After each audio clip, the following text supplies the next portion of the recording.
Nu tā, balstoties uz pēdējām analīzēm, mums ir zemes feritīns, un es kaut reizi mūžā gribētu nejusties kā mirstošs gulbis. Un matus es arī gribētu audzēt, tāpēc es esmu nolēmusi, ka mēs dzersim dzelzi. Jēj! Un zemes, lai neuztraucās, mēs tās arhaiskās dzelzes sulfāta formas vairs nedzersim. Nu, paldies Dievam, jo man pagājušais likās, ka mēs vairs nekad uz to neaiziesim. Ļaujiet man stādīt priekšā dzelzs bisglicinēts. Čaviņa, čaviņa! Sākam dedzināt cukuru un depresiju. Čau, mazā! Sākumā D vitamīns un tagad arī dzelzs. Nu, jūs mūs lutinat. Nu, lūk, visi laimīgi. Mēs varēsim drīz ar sportu nodarboties. Priekšniek, jūs vēl to dzelzi dzerat? Mēs mēģinām tos jaunos eritrocītus un feritīnu saražot, bet mums tad dzelzs vairs nenāk. Kur viņa ir? Nu, Zārnas, jūs taču redzat dzelzi. Katru dienu dzeram un pat kafiju vairs neuzderam. Redzēt mēs redzam, bet tas durvis ir iesprūdušas, mēs vairs viņas nevaram dabūt vaļā, nekas vairs nenāk iekšā. Kā iesprūd? Un tad, re, kur ir? Kas pa vainu?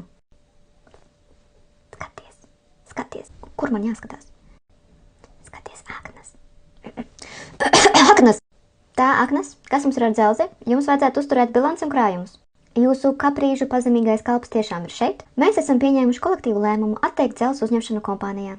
Hepcidīns jau ir nosūtīts uz Zarnām. Hepcidīns? Priekš kā mums feritīns jau ir 20? Jā, 20. Godātie. Vai tad man jums jāstāsta, ka dzelzs tīrā formā ir mērkaķis ar granātu? Jūs esat gatavi buferēt šo iekaisumu, kurš būs atbildīgs par bojātajām šūnām? Un kā tas fakts, ka mums jau bāzes līmenī ir augsts iekaisums, gulēt laicīgi neviens neiet jau mēnešiem, un tieši smadzenēm vajadzētu šo kūrēt. Blakus smēķētājiem visu laiku dzīvojam. Kadmijs pats par sevi rodās, pats par sevi bloķē dzelzi. Olbaltums mums viss aizstāts ar biezpienu un jogurtiem. It kā jau nepietiktu iekaisumu un vēl kalcijas pa virsu. Ar olbaltuma līmeni vispār nerunāsim, no kā man sasintezēt visu priekš feritīna. Jūs viņu kur dabūsiet bez maniem olbaltumiem? Jā, dzelzs jums ir? Kur ielikt? No kā ir feritīns? Kad ēdātu vara un retinola avotus pēdējo reizi? Kā bez viņiem dzelzs mērkaķi noturēsiet krātiņā?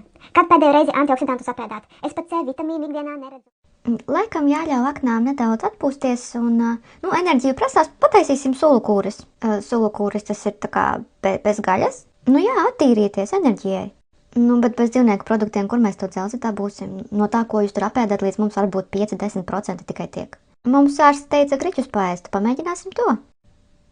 Good luck!